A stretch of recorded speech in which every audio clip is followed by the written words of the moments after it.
اللہم صل علی سیدنا و مولانا۔ ایک دوسرے کو فائدہ پہنچاؤ۔ قال رسول اللہ صلی اللہ علیہ وسلم من استطاع منکم ان ينفع اخاہ فلینفعہ، من استطاع منکم ان ينفع اخاہ فلینفعہ، رواہ مسلم۔ جی السلام علیکم ورحمۃ اللہ وبرکاتہ۔ آج کی حدیث بھی بہت خوبصورت ہے۔ اس میں دیکھیں فائدہ پہنچانے کی بات سامنے آ رہی ہے، اور میں پھر آپ کو یہی کہوں گی کہ ہمیں ہر وہ انسان بہت ہی اچھا لگتا ہے جس سے ہماری ذات کو فائدہ ہو رہا ہو، تو پھر دوسرے انسان ان کو بھی تو ظاہر ہے ہم سے یہی توقع ہوگی نا کہ ہم بھی ان کو فائدہ پہنچانے والے ہوں۔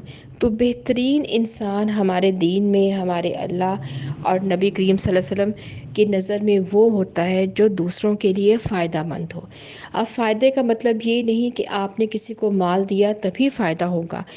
آپ کسی طرح کی آسانی دوسرے انسان کی زندگی میں، خواہ اچھا مشورہ آپ اس کو دے سکیں، آپ اس کو بہترین گائیڈ لائن دے سکیں، کوئی اچھی بات آپ اس کو بتا دیں، کوئی اس کی مدد کر دیں، ٹھیک ہے، اپنے ہنر سے، اپنی کسی بھی صلاحیت سے، یا اپنے کسی جسمانی ایفرٹ سے آپ کسی بھی انسان کو فائدہ دینے والے ہوں تو وہ بہترین انسان ہے۔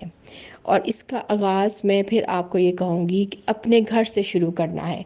اپنے گھر میں جتنے بھی ہمارے رشتے موجود ہیں تو اس میں جائزہ لینے کی ضرورت ہے، کیا میری ذات ایسی ہے کہ اگر میری اولاد ہے یا میرے گھر کے اور رشتے ہیں وہ جب مجھ سے معاملہ کرتے ہیں تو میں ان کو فائدہ دینے والی ہوتی ہوں؟ کہیں ایسا تو نہیں ہے کہ میں صرف اپنا فائدہ سوچتی ہوں، کیونکہ جو لوگ صرف اپنا مطلب نکالتے ہیں اور اپنا فائدہ سوچتے ہیں ایسے لوگ کبھی بھی دوسروں کے لیے فائدہ مند نہیں ہوتے ہیں۔ ایسے لوگوں کو بہترین ہمارا دین کہتا ہی نہیں ہے، اور ایسے لوگ پہچانے بھی جاتے ہیں۔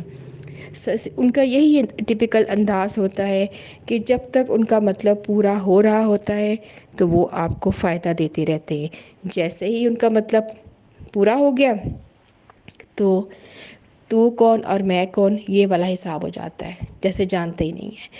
تو ہمیں وہ انسان بننا ہے جو ہر حال میں، جس کی یہ کوشش ہوتی ہے کہ میں اللہ کی نظر میں اچھا بن جاؤں۔ اس لیے میں نے اپنے مسلمان بہن یا بھائی یا جو بھی میرا رشتہ ہے اس کو میں نے فائدہ پہنچانا ہے، تاکہ اللہ تعالیٰ کی نظر میں میرا مقام بلند ہو جائے، میری نیکیوں میں اضافہ ہو جائے۔ تو انشاءاللہ آج اس حدیث کی روشنی میں ہم سب نے اپنا جائزہ لینا ہے کہ میری ذات صرف فائدہ لینے والی ہے یا فائدہ دینے والی بھی ہے، اور ہمیں دینے والا بننا ہے، کیونکہ جب ہم پہلے دیں گے تو پھر انشاءاللہ اللہ تعالیٰ ہمارے لیے دنیا میں اور آخرت میں دونوں میں آسانی پیدا کرے گا۔ آپ سب کا بہت شکریہ۔ السلام علیکم۔